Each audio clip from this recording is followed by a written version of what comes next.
세상의 모든 지식 언더스탠딩. 안녕하세요. 안녕하세요. 저희도 어색한데 오늘 또 사장님 어디 가셨습니까? 모르겠습니다. 이 금요일마다 어디 가시는 것 같아요. 이게 우연인지 필연인지 모르겠는데 네. 여튼 오늘 또 네. 부재하신 사장님들 대신해서 진행하러 나온 김상훈입니다.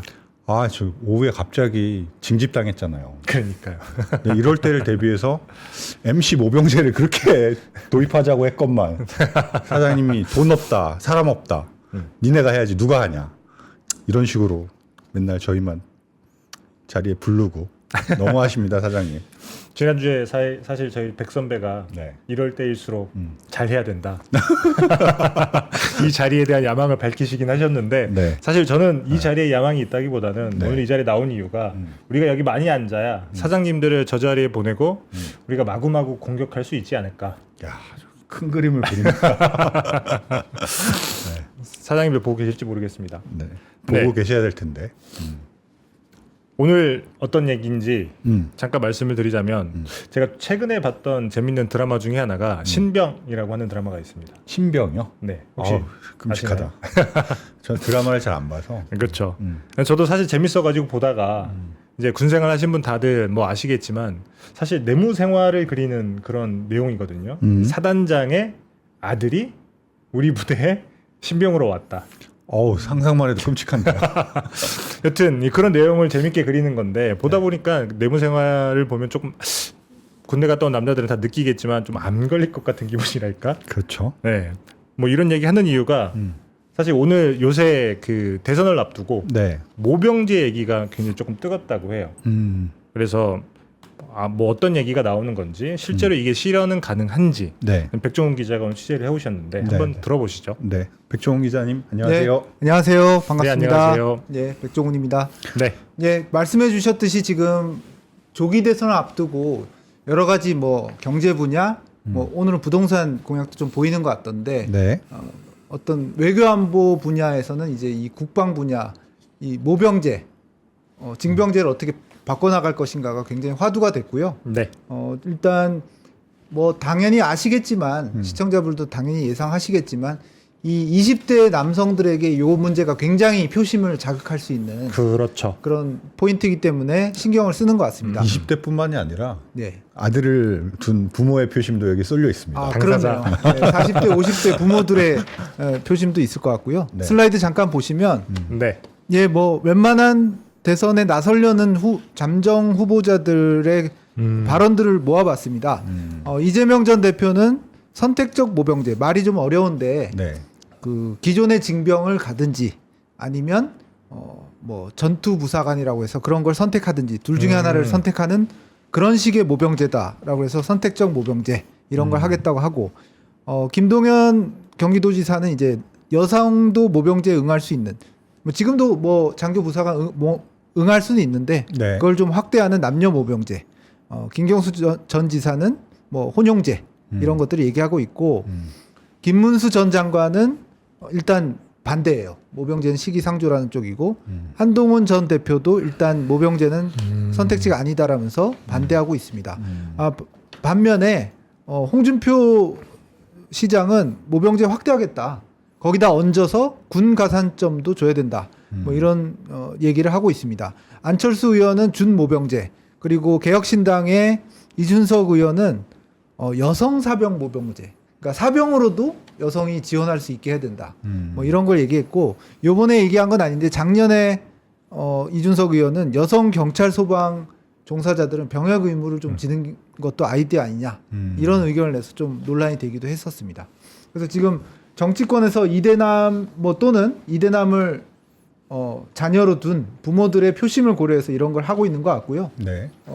다만 정치인들이 이렇게 얘기하는 거가 단순히 인기 발언은 아닌 것이 네. 그 다음 슬라이드 보시면 제가 한번 작년 가을에 한번 다뤘던 것 같은데 인구 구조가 절벽이라 지금 50만 정원의 군 총 병력을 이건 간부 포함한 겁니다. 네, 유지할 수가 없는 거죠. 뭐 어느 정도 우리 다 알고 있는 거잖아요. 지금 재작년 같은 경우에 뭐 태어난 아이가 25만 명 될까 말까 정도였기 때문에 반으로 남녀 나누면 남아 출생이 뭐 12만 명, 많아야 13만 명 이렇습니다. 그래서 한 2040년 넘어가면 10만 명 이상 비어요, 병력이. 그래서 이걸 어떻게 할 것인가, 비게 그냥 둘 것인가, 아니면 새로운 모병제를 좀 고쳐나가면서 점진적으로 흡수해 나갈 것인가. 왜냐하면 연령대를 늘리면은 조금 모병은 될 거니까 적어도 모병이 된다는 전제하에서. 그래서 지금 계산은 이렇습니다.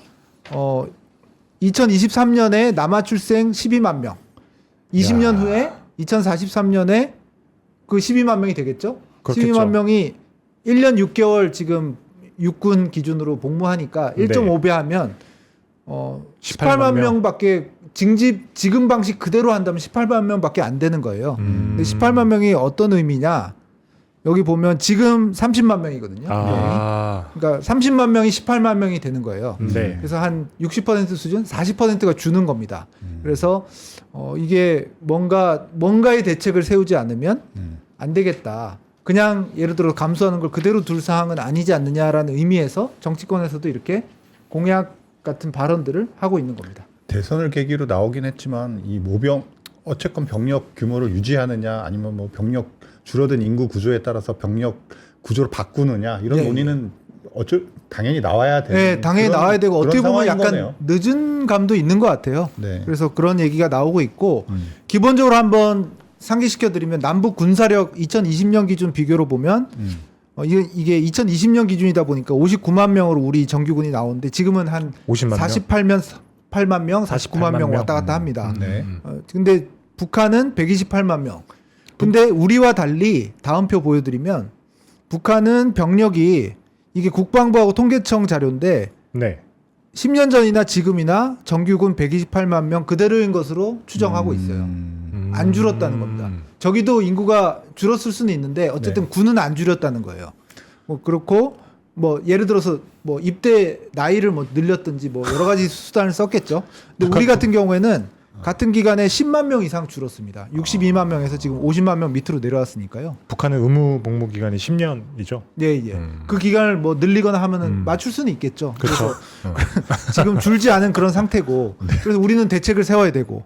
뭐 좀 와닿는 예로 제가 요게 와닿던데 2016년에 우리가 사단이 2만 명, 보통 사단이 독립작전 수행할 수 있는 사단 2만 명 정도 최대 보잖아요. 네. 사단이 43개였는데 지금 2022년에는 36개로 줄었어요. 많이 줄었네요. 네, 많이 줄었죠.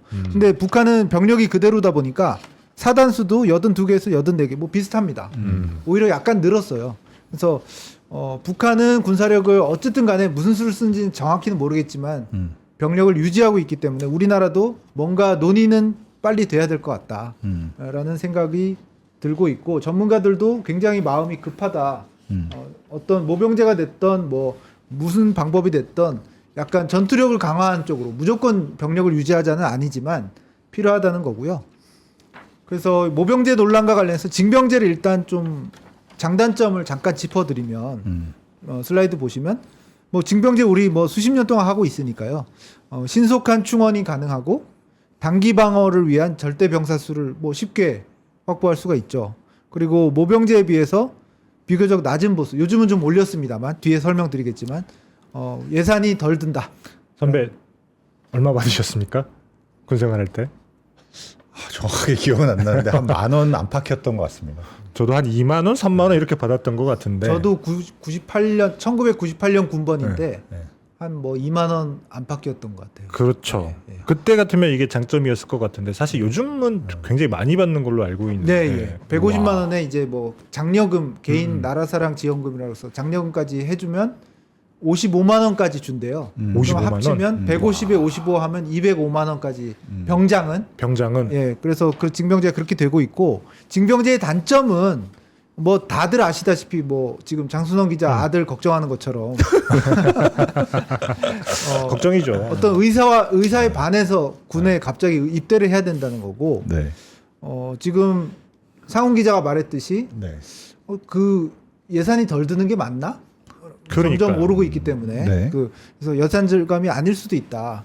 그리고 뒤에 설명드리겠지만 한창 나이에 그 청년들을 뭐 1년 6개월 동안 군에다가 이렇게 데려다 놓는 게 네. 경제 사회적으로는 손실이라고 기회비용 손실이라고 주요국에서는 계산하는 경제학적 산식이 있어요. 네. 그 사람이 밖에서 일을 했으면 네. 뭐 알바를 했건 아니면 좀 군대를 뒤에 간다고 가정하면 뭐 직장을 다닐 수도 있는데 예. 한 1년 반 정도 뭐 길면 2년 동안 뭘 못한다라는 게 경제적으로 계산이 가능하거든요. 네. 그래서 그런 것들이 단점이라고 할 수가 있고 그럴 수 있는 것 같은 게 사실 뭐 저는 사실 병과가 일빵빵 땅 깨어가지고 작업병을 했는데 네.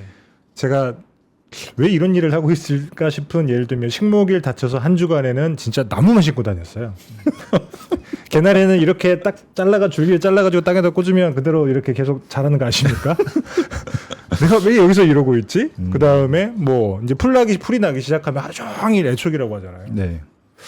이걸 내가 왜 여기서 이렇게 하고 있어야 되지? 그런 생각은 굉장히 많이 들긴 하더라고요. 근데 좋아졌네요. 예측도 쓰고. 아 낫으로. 왜 저도 예촉이 있었는데 아 그래서 제가 지금도 벌초를 하게 되면 저만 집에서 애초기를 잡아요. 왜냐면 애초기 돌릴 줄 사람이 저밖에 없어가지고 저희 형이 절대 네가 다 해라 그렇게 얘기를 하시더라고. 네. 뭐 여튼 그 젊은 나이에 그런 걸 하고 있으면 조금 사회적 낭비인 건 네, 맞죠. 낭비인 네. 건 맞는데 네. 그걸 또 뒤에 보면 금액으로 계산한 게 있는데 좀 이따 소개시켜드리겠습니다. 네. 네. 그리고 무엇보다도 현대전이 좀 양상이 바뀌었다. 네. 이번에 우크라이나 전쟁, 러시아 우크라이나 전쟁만 해도 음. 탱크를 막 드론이 부수고 그렇죠, 그렇죠. 그런 식의 전투가 그리고 러시아 징집병이 나 집에 가고 싶어요 뭐 이런 게 나오잖아요. 영상이. 예. 그래서 과연 옛날처럼 사람을 수십만 명을 갖다 놓는 것만이 전투력일까? 오히려 현대전에 부적합한 노동 집약적인 군 구조만 고착화되는 게 아닐까라는 단점이 네. 거론이 되고 있고 눈만 안 쓸어도. 예. 그리고 모병제 그래서 좀 절충 도입을 해서 전문성을 높여야 되지 않냐라는 네. 것이고 슬라이드 보시면 뭐 지금 아까도 소개시켜 드렸듯이 50만 명 정원인데 사실 못 채워요. 48만 명 그쵸. 정도의 군 규모를 30만 명에서 35만 명으로 주로 병을 줄이는 거죠. 그래서 재편하는 게 어떠냐라는 절충 도입론인 거고 아까 말씀드린 것 군의 전투 양상이 달라졌다. 그 막 사단을 막 투입해서 땅깨라고 하죠. 그 보병을 막 투입하는 게 전투가 아닌 시대가 됐으니까 IT 강군을 좀 구성하려면 그런 단순 보병 징집병을 유지하는 게 맞느냐라는 의문이 있다는 겁니다. 근데 요즘에 그 우크라이나 러시아 전쟁 이후에 네. 예전에는 뭐 그러니까 약간 군대 병력을 줄이는 쪽에 논의를 하다가 네. 러시아 우크라이나 전쟁이 벌어진 뒤에 그래도 어느 정도 적정한 병력은 꼭 필요하구나라는 생각을 많이 하면서 네. 글로벌리 좀 그 모병제보다는 이제 확실히 인원을 좀 확보해 놓는 게 좀 필요하지 않느냐 이런 흐름도 이제 나타나고 있지 않습니까? 네, 그 흐름이 맞고요. 네. 여기 요거 보여드리면 될 것 같아요. 해외 국가에서 그럼 징병제, 모병제 어떻게 하고 있냐? 원래는 유엔 뭐 회원국 뭐 180여 국 중에 60% 모병제고 징병제가 조금 적었어요. 네. 근데 이제 흔히 말하는 징병제로 돌아간 지금 장순원 기자 말씀처럼 스웨덴이 2018년에 라트비아가 2023년이니까 얼마 안 됐네요. 그리고 리투아니아는 2015년에 징병제로 회귀를 했습니다.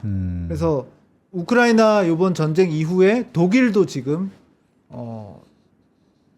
병력을 좀 징병으로 다시 돌아가야 되는 게 아니냐라는 말이 나오고 있는데 아직 무슨 가시적으로 제도가 통과되진 않았어요.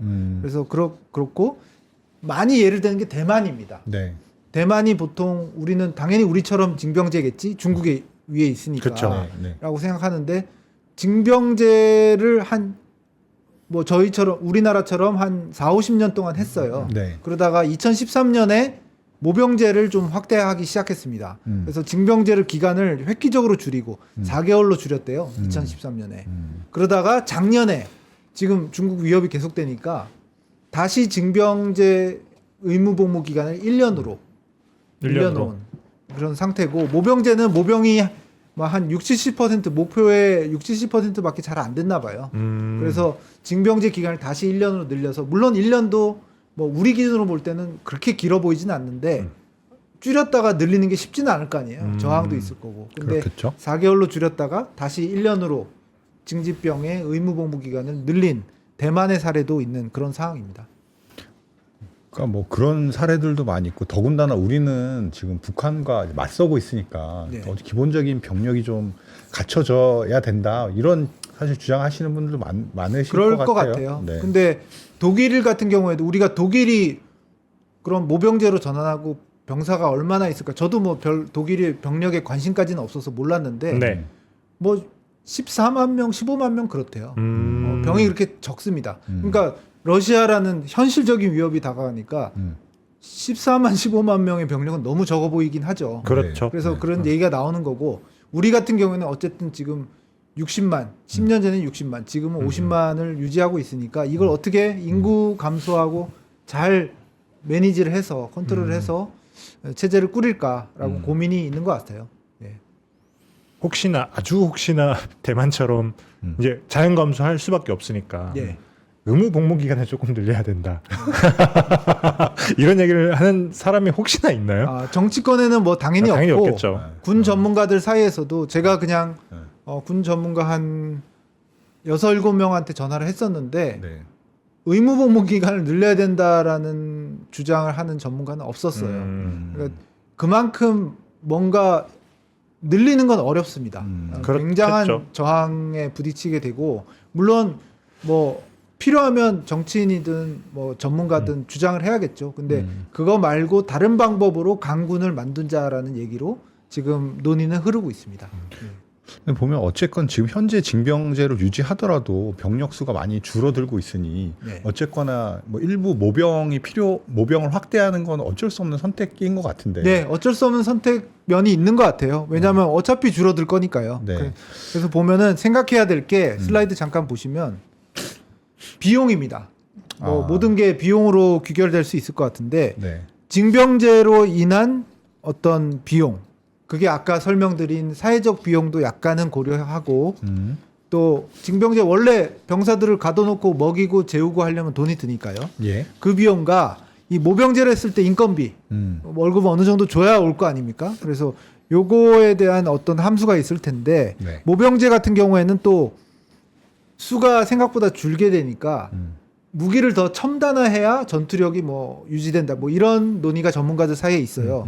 그래서 추가 무기 체계 구입 비용이 더 든다고 하고 그리고 모병이 잘 안 됐을 때 처우를 올려야 된다는 거죠. 탄력적으로. 그렇죠. 예, 지금도 요즘도 우리- 그렇다면서요. 예, 요즘도 노량진 공무원들 인기 없다가 조금 올리니까 살짝 지금 반등한다고 하는데 처우를 올리려면 돈이 많이 들 수가 있다라는 게 그런 양측면이고 더구나 요즘 부사관들 월급이 굉장히 적어서 사병은 예. 올라갔는데 부사관은 뭐 상대적으로 같이 올라간 게 아닌가 보더라고요. 그래서 예, 예.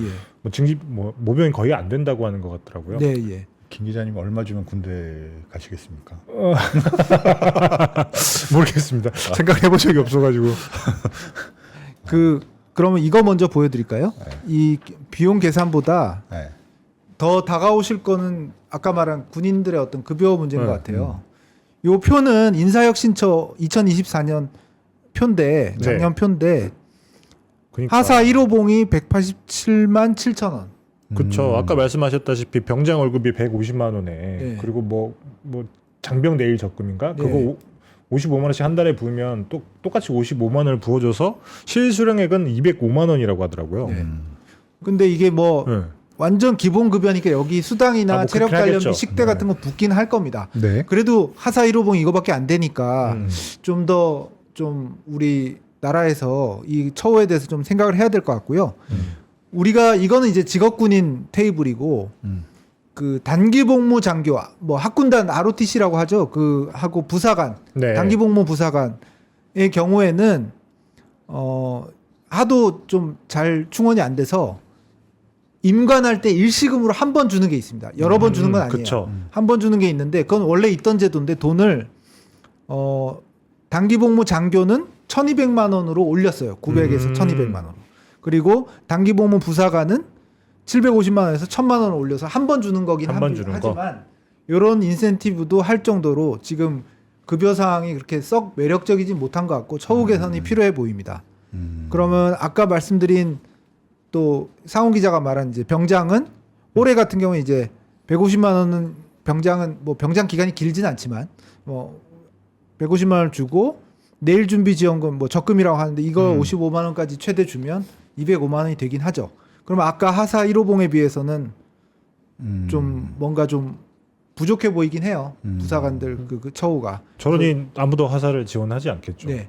그리고 참고로 뭐 남의 나라 얘기긴 하지만 미군 같은 경우에는 네. 미군 하사는 한 470만 원 정도 주는 것 같아요. 470만 원. 예. 와. 그리고 당연히 거기다가 수당이나 주택 안정자금 같은 거 한 7, 80만 원 주는 건 별도죠.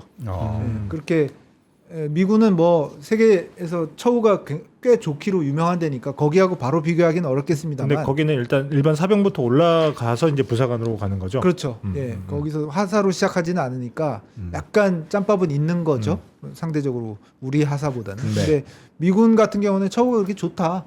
그리고 미군 같은 경우에 기억하시죠? 보통 뭐 드라마나 영화에서도 미군은 굉장히 베테랑 전역 군인은 굉장히 그 사회적으로 긍정적인 이미지로 많이 그쵸, 다뤄지고 그쵸.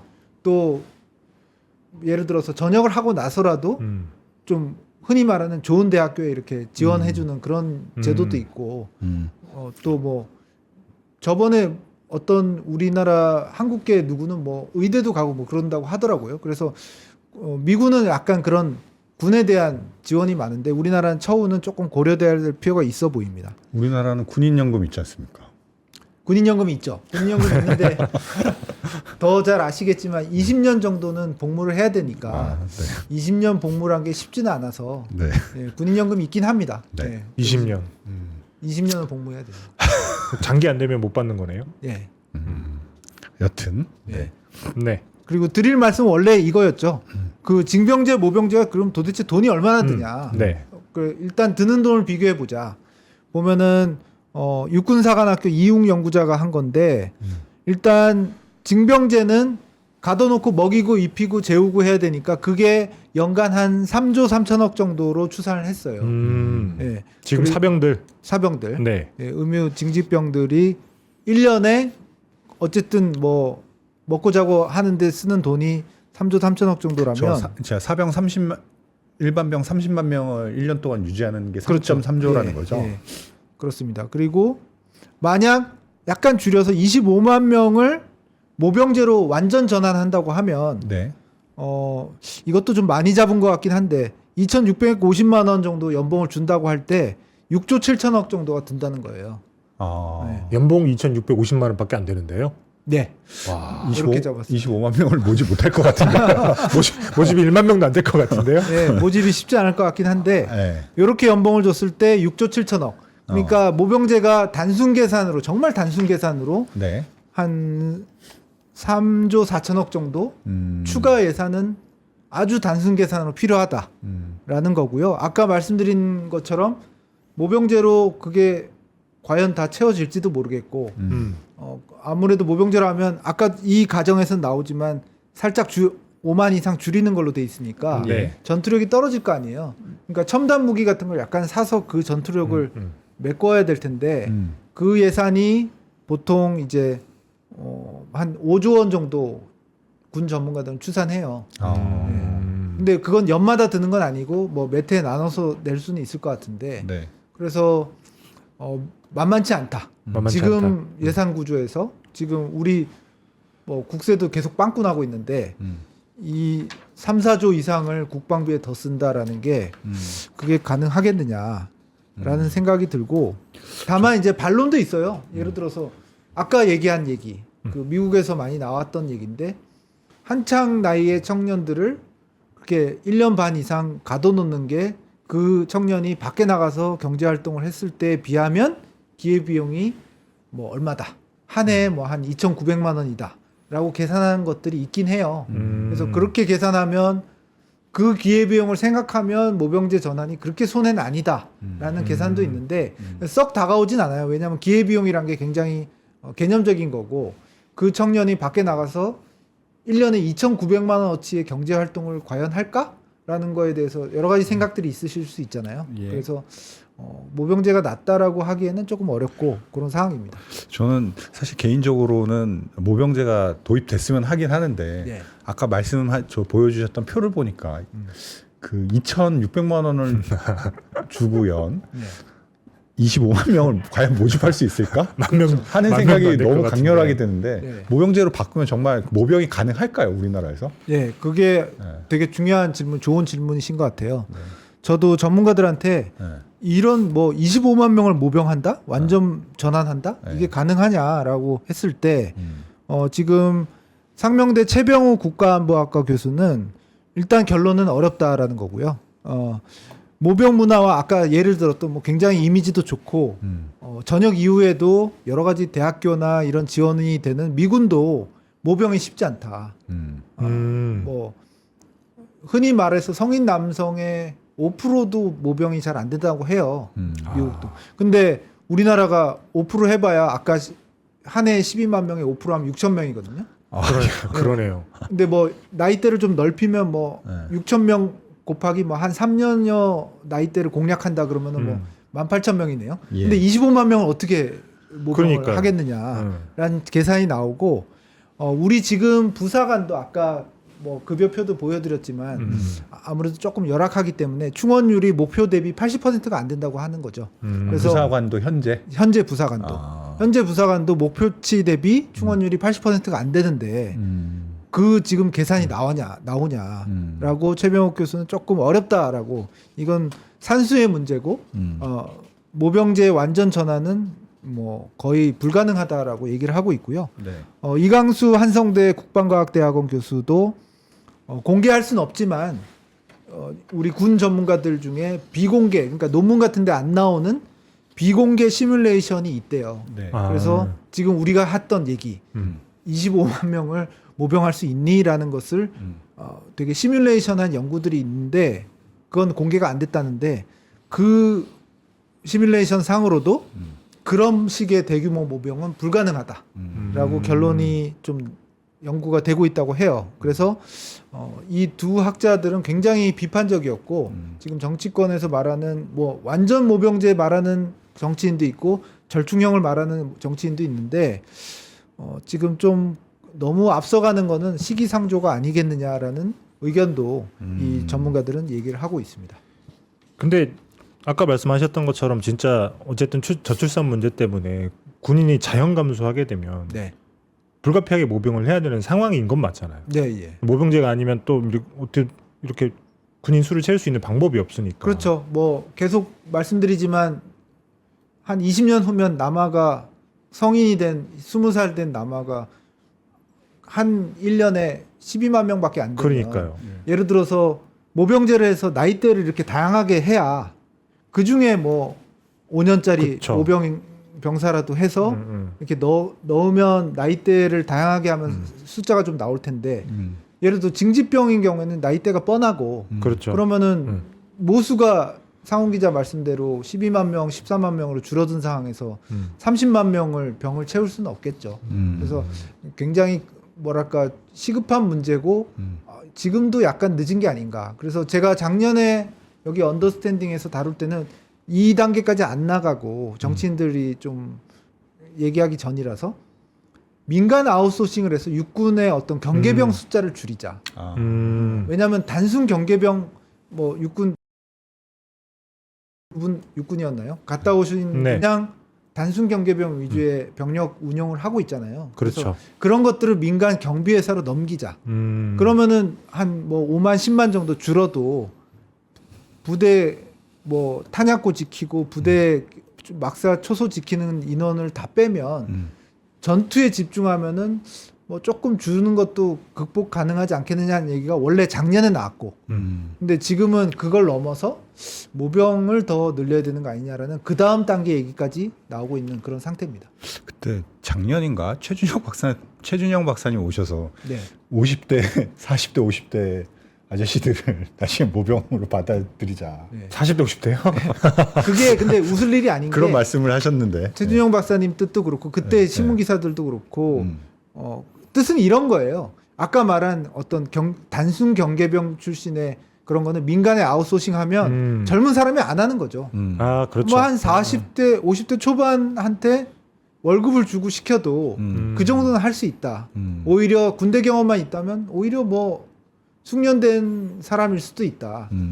그리고 약간 일자리 창출도 되고 그런 의미에서 웃을 일은 아닌 것 같아요. 그냥 뭐 나이 든 사람 뭐 시킨다 이런 의미는 아니고 민간 아웃소싱 차원에서 정당한 급여를 지급하고 한다면 뭐 그 모델도 나쁘진 않지 않느냐.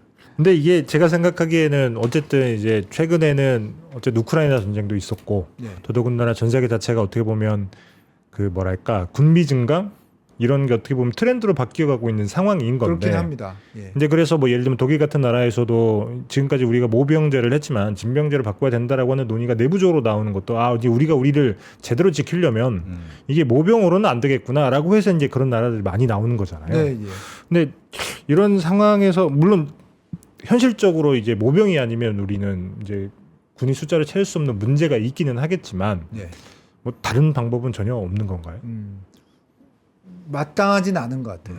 예를 들어서 나이대를 하여튼 넓히고 오래 복무하게 하고 단순히 넓히는 게 아니고 대상자를 네.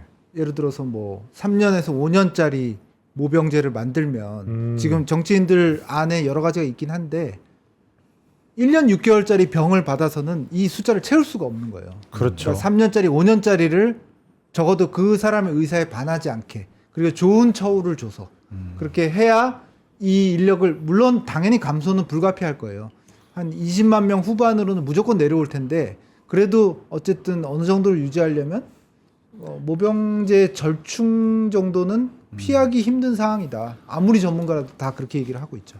근데 상식적으로 생각을 해보면 병장이 한 달에 150을 받고 그리고 이제 적금을 넣어서 만기 전역 때 2,200만 원이라고 하는 현금을 손에 들고 나올 수 있는데 어느 정도의 어떤 월급을 줘야 사람들이 모병제에 응할 것인가. 그러게요. 예. 제가 생각하기에는 뭐 187만 원, 뭐 250만 원까지 현실적으로 올릴 수 있다 치더라도 저 같으면 250만짜리 뭐 하사관보다는 그냥 150만 원 받고 나중에 나올 때 2,200만 원 받을 수 있는 일반 병사를 갈 것 같아요.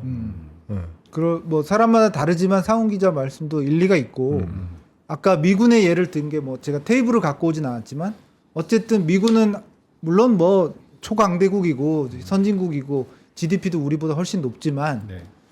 하사가 470만 원을 어쨌든 주니까 예.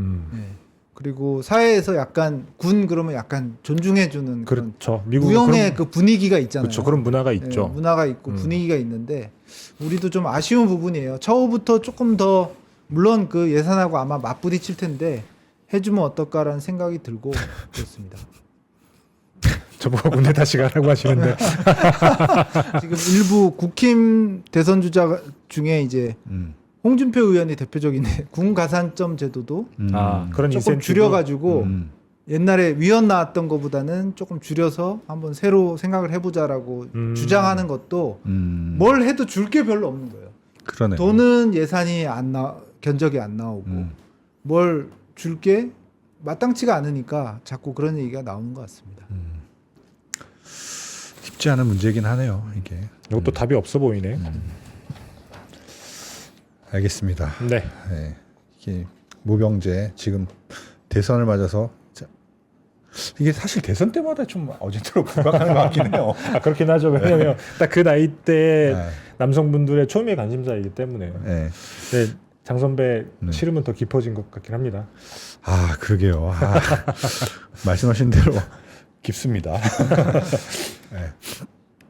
네, 알겠습니다. 잘 들었습니다. 네, 고맙습니다. 네, 감사합니다. 네.